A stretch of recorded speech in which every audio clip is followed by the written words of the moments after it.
आपका मेरे चैनल भक्ति का ज्ञान में हार्दिक स्वागत है। दोस्तों, आज हम आपको एक कथा का श्रवण करा रहे हैं जो सुनने मात्र से आपके जीवन में सुख संपत्ति और धन की वर्षा होगी। तो चलिए कथा को प्रारंभ करते हैं। भगवान शिव माता पार्वती से कहते हैं, मनुष्य क्रोध को अपने वश में रख ले तो उसकी जिंदगी आसान हो जाएगी। तब माता पार्वती कहती हैं, हे देवों के देव महादेव, कृपया मुझे विस्तार से बताएं। तब भगवान शिव कहते हैं, हे प्रिय, इस कथा को आप ध्यान से सुने, आपको सारी बातें मालूम हो जाएगी। अगर आप यह कहानी सुन रहे हैं तो पूरा सुनिए। इस कथा को आधा अधूरा छोड़कर जाने की गलती मत करिएगा, क्योंकि इस पवित्र कथा को पूरा सुनने से मनचाहा फल की प्राप्ति होगी। इसलिए इस कथा को पूरा सुने। आप शिव भक्त हैं तो भोलेनाथ का अनादर न करें। तो चलिए कथा प्रारंभ करते हैं। एक बार एक सन्यासी एक गांव से गुजर रहे थे। उस गांव के लोग उन्हें पसंद नहीं करते थे। उन लोगों ने सन्यासी को घेर लिया और उन्हें बुरा भला कहने लगे। गांव वालों का सरदार सबसे ज्यादा नाराज था। वह तो सन्यासी को गालियां ही देने लगा, पर सन्यासी इस सबसे बेपरवाह मंद मंद मुस्कुराते रहे। सरदार काफी देर तक सन्यासी को गालियां देता रहा, लेकिन कुछ ही देर में उसका मुंह सूखने लगा, जिससे वह चुप हो गया। यह देखकर सन्यासी बोले, अगर तुम्हारी बातें समाप्त हो गई हो तो मैं आगे बढ़ूं। मुझे आगे वाले गांव में जाना है, वहां के लोग मेरी प्रतीक्षा कर रहे होंगे। यह देखकर गांव का एक व्यक्ति बोला, हम लोग आपका अपमान कर रहे हैं, आपको गालियां दे रहे हैं, लेकिन इसका जवाब देने के बजाय आप मुस्कुरा रहे हैं। आप इसकी प्रतिक्रिया क्यों नहीं देते? फिर सन्यासी बोले, वत्स, तुमने आने में तनिक देर कर दी। यदि तुम 10 वर्ष पहले आए होते तो मजा आ जाता, क्योंकि 10 वर्ष पहले मैं भी तुम्हारी तरह था। अगर उस समय तुम मुझे बुरा भला कहते, गालियां देते, तो मैं भी क्रोधित हो जाता। मैं तुम्हें इससे भी अधिक गालियां देता। हो सकता है हाथापाई पर भी उतर आता, पर अब मैं आगे बढ़ गया हूं। अपना क्रोध, घृणा सब पीछे छोड़ आया हूं। परंतु मैंने उन बातों का उत्तर नहीं दिया, क्योंकि मैं तब बुराई के प्रति सकारात्मकता और सहनशीलता सीख चुका हूं। मैं तब समझ चुका था कि गुस्सा और नाराजगी की कोई महत्व नहीं होती। इसलिए मैं तुम्हारे नकारात्मक शब्दों को अपने मन और दिल में बैठाने के बजाय, तुम्हारे साथ वाद विवाद करने की बजाय, समय बिताने के बजाय अब आगे बढ़ रहा हूं। हमें दूसरों के नकारात्मक शब्दों का जवाब देने की बजाय सकारात्मकता और सहनशीलता दिखानी आती है। हमें अपने व्यवहार में विचारशीलता, शांति और तार्किकता बनाए रखनी आती है। गुस्सा और नाराजगी से हमारी समस्याओं का हल नहीं होगा, बल्कि समझदारी और सहयोग के माध्यम से हम बेहतर निर्णय ले सकते हैं। हमें अपने मन को शांत और स्थिर रखने की कला सीखनी चाहिए, ताकि हम प्रतिक्रियात्मक के मोहताज न रहें और सच्ची खुशियों को प्राप्त कर सकें। अब मैं उस जगह पर पहुंच गया हूं जहां तुम्हारी गालियां पहुंचने में असमर्थ हैं। तुमने मुझे गालियां दी, यह तुम्हारी सोच है, लेकिन तुम्हारी यह सोच मुझ तक पहुंच ही नहीं रही। मैं इससे क्रोधित तभी हूंगा जब मैं इसमें भागीदार हो जाऊंगा, जब मैं इन्हें स्वीकार कर लूंगा। लेकिन मैं तो तुम्हारी इस क्रिया से निरपेक्ष हूं, इससे बहुत दूर हूं। इसलिए मैं अब शांत हूं। यह सुनकर सरदार बोला, अरे ऐसे कैसे? मैंने तो तुम्हें गालियां दी हैं, और वह पूरे गांव वालों के सामने दी है। फिर उसे लेने या न लेने का क्या मतलब है? फिर सन्यासी बोले, वत्स, कल मैं एक गांव में गया था। वहां के लोगों ने मेरा प्रवचन सुना। वे बहुत प्रसन्न हुए। गांव का मुखिया मेरे लिए मिठाई लेकर आया और उसे खाने का आग्रह करने लगा। मैंने कहा कि मेरा पेट भरा हुआ है, इसलिए मैं इसे ग्रहण नहीं कर सकता।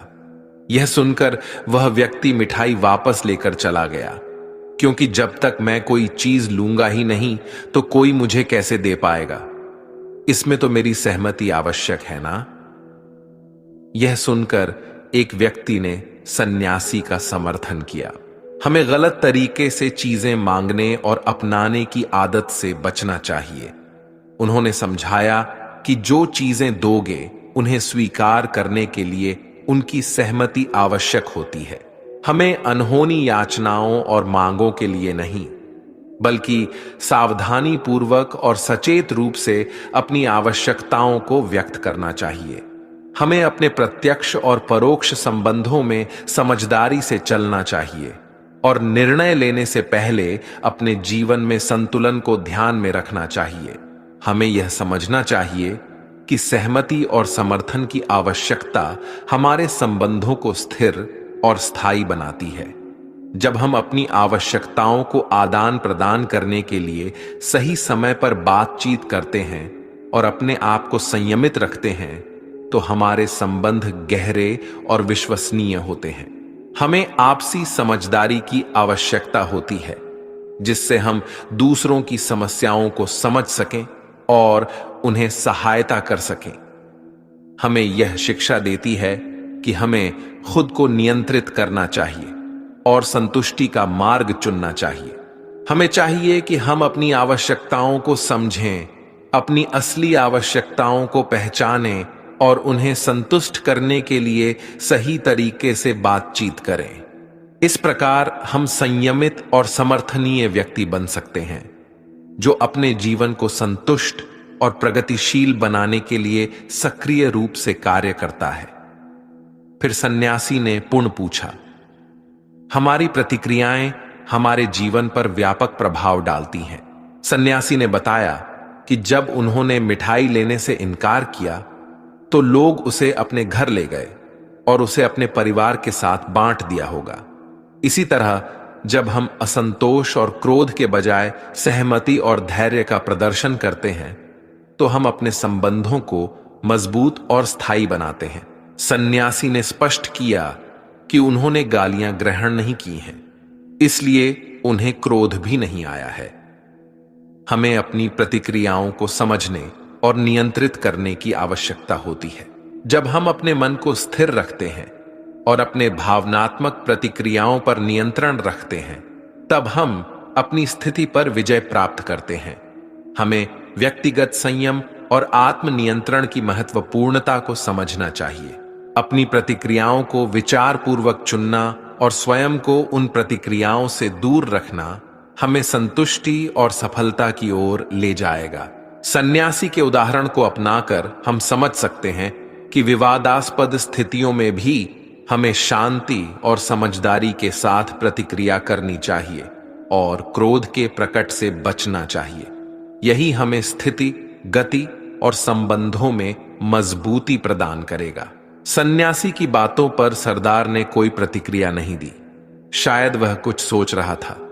सन्यासी बोले, मैं अपनी आंखों से देख रहा हूं कि गाली एक कांटा है, जिसे देने वाला व्यक्ति और लेने वाला व्यक्ति दोनों क्रोध से पागल हो जाते हैं। तो फिर तुम ही बताओ कि मैं आंखें रहते हुए भी कैसे कांटों पर चलूं? आंखें रहते हुए मैं कैसे गालियां ले लूं? और होश में रहते हुए मैं कैसे क्रोधित हो जाऊं? इसलिए मुझे क्षमा करो वत्स, मैं तुम्हारा उपहार ग्रहण करने में असमर्थ हूं। कहते हुए सन्यासी ने अपने हाथ जोड़ ली। सन्यासी की बातें सुनकर सरदार लज्जित हो गया।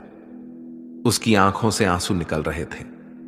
उसने कुछ कहना चाहा, पर उसके होठों ने जवाब नहीं दे पाया, और जब उससे रहा नहीं गया तो वह सन्यासी के चरणों में गिर पड़ा।